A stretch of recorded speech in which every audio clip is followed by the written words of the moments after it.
ছেলে কলেজে পড়ে বিয়ে করছে, আমাদের বয়ান শুনছে যে বউ ছোট ভাই বড় ভাইদেরকে দেখানো যায় না, ভাবিকে দেখতে পারবে না, ভাইরা দেওর ভাসুররা ভাবিকে দেখতে পারবে না।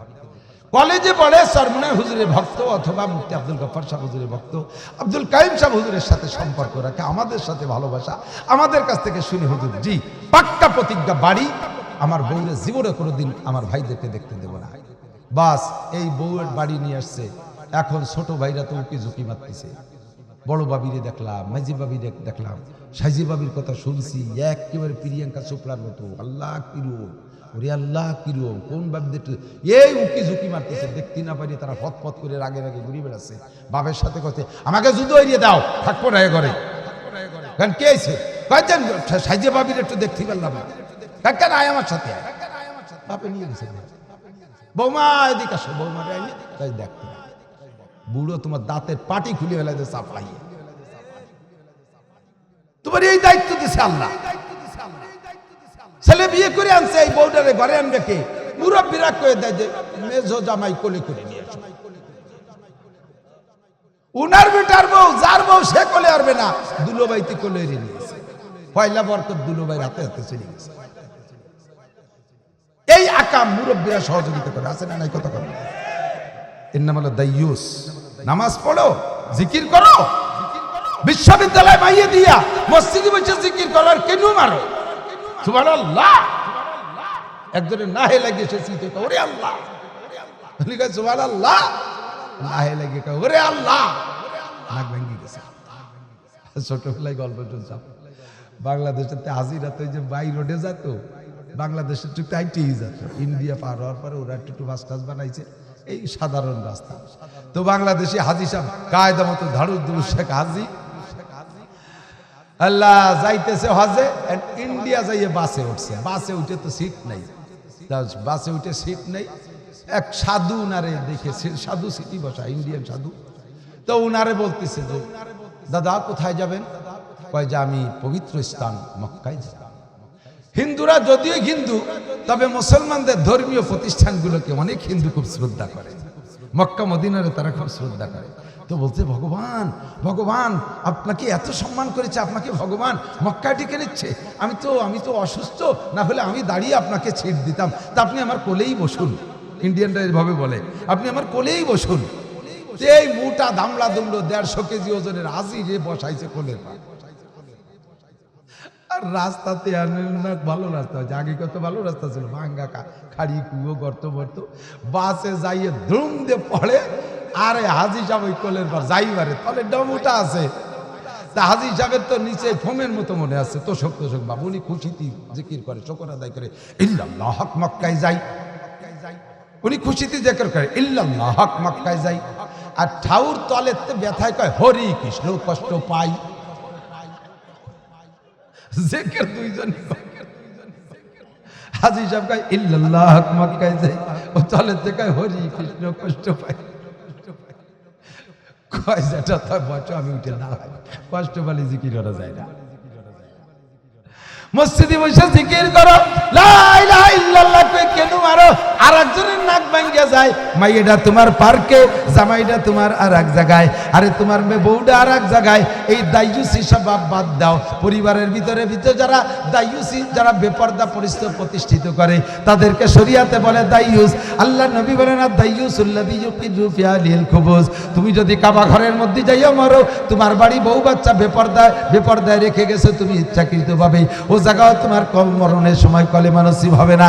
সবে রাত সবে কদরে যদি মারো তবুও কলেমা নসিব না হওয়ার সম্ভাবনা। আরে রমজান মাসে যদি মারো তবুও তোমার কলেমা নসিব না হওয়ার সম্ভাবনা, কারণ তুমি পরিবারের ভিতরে বেপরদা প্রতিষ্ঠিত করেছো। নবী বলেন লিল ঈমানি বিদুমা সাবুনা শুবা, ঈমানের 77টা শাখা আছে। জোরে বলেন কয়টা? 77টা শাখা আছে। ফাআফদালুহা, 1 নম্বর শাখা হলো কাউলু লা ইলাহা ইল্লাল্লাহ। ঈমানের 77 শাখার 1 নম্বর মূল মেরুদণ্ড হলো লা ইলাহা ইল্লাল্লাহ। এরপরে হুজুর বলেন ওয়াল হায়াউস, কি বলে ইমাতাতুল আযানি তারিক।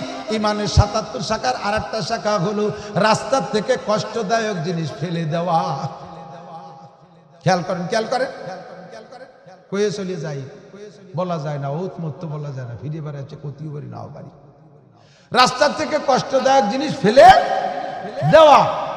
এই রাস্তা বানাইছে কি, এদিক খেয়াল করেন, রাস্তা বানাইছে সরকার কি জন্য? আমাদের চলার জন্য না? পায়ে হাঁটবো, ভ্যান চালাবো, সাইকেল চালাবো, মোটর সাইকেল চালাবো, নসিমন করিমন যত আবিষ্কার হবে চাকাওয়ালা সবাই রাস্তা দিয়ে চলবে সেই জন্যই না? নাকি ফসল নিয়ে খলিয়েন, গম নাড়া, ধান নাড়া, কলই নাড়া, এই মলন মালা, এই জন্য কি রাস্তা বানাইছে? সারা বাংলাদেশ জুড়ে এই ফসল রাস্তায় নেয় কি নেয় না? এমন ভাবে কলই গাদি দিয়েছে, ব্যানালা আগে তো পায়ে চালাতো, সে সময় তো পারতই না, এখন এই যে মোটরে চালায় না ভ্যান, সে মোটরও যাইয়া কলোর মধ্যে দলা বলা হইয়ে খেট খেট খেট খেট শব্দ হতেছে, ভ্যানে কয়েক টাকা নামিয়ে ঠেলা দপারি উঠতেছে, কোনো মতো সম্ভব না। এই অতি অতি চেন ছিঁড়ে গেছে, অন্ত কিরম লাগে। এই কলই রাস্তাতে খালের মধ্যে ফেলাই দিয়া ইমানের অঙ্গ, এই কলই রাস্তায় থাকবে না, ফেলাই দিবা রাস্তার থেকে, ফসল সব খালের মধ্যে ফেলে। তোর ফসল দেওয়ার জন্য রাস্তা বানাইছি না, লাখ লাখ কোটি কোটি টাকা দিয়ে রাস্তা বানাইছে, তুমি কলই নাড়বা সেই জন্য। রাস্তার উপরে অর্ধেক জুড়ে বালি গাদি দিয়ে ধুয়ে ব্যবসা করতেছে, একদল আছে না নাই? ইট গাদি দিয়ে ধুয়ে ব্যবসা করতেছে, তোমার এই জন্য রাস্তা বানাইনি। ওই জায়গায় সে দুটো গাড়ি ক্রসিং করার সময় একটা গাড়ি বালির মধ্যে ঢুকে গেছে, ইটির সাথে লাগাই দিয়ে তার নাক মুখ ভেঙে 1.5 লাখ টাকার ক্ষয়ক্ষতি। এই ইট সব লাতইয়ে খালের মধ্যে ফেলাই দিয়া, এটা ইমানের একটা অঙ্গ।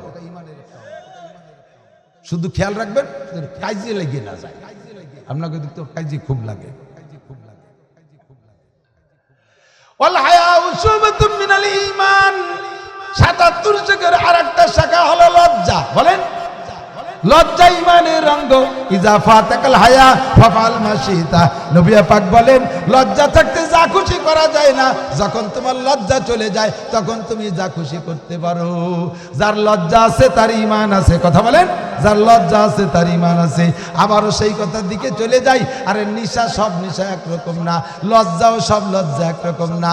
একজনের তিলাওয়াতের নিশা আর একজনের গাঁজা খাওয়ার নিশা, দুই নিশা কি এক নিশা? একজনের লজ্জা দুইজনেরই লজ্জা আছে। একজনের লজ্জা খালি মাথায় বাইরে বেরোতে পারে না মহিলা, মুখ মাথা খুলে পুরুষের সামনে যাইতে পারে না, ওর লজ্জা হয় মুখ খুলে পরের সামনে যাইতে। আর এক শ্রেণীর মহিলা আছে বোরকা পরতে লজ্জা করে, ওরও লজ্জা আছে, কিন্তু ওর লজ্জা গাঁজা খাওয়া লজ্জা। কয় যে হুজুর আমার ঈমান আছে। কিভাবে ঈমান আছে? আমার লজ্জা আছে।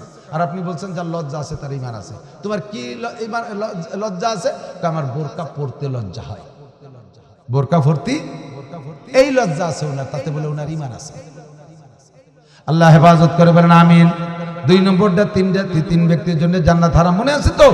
2 নম্বর হলো কি? আল হক, মা বাবার নাফরমান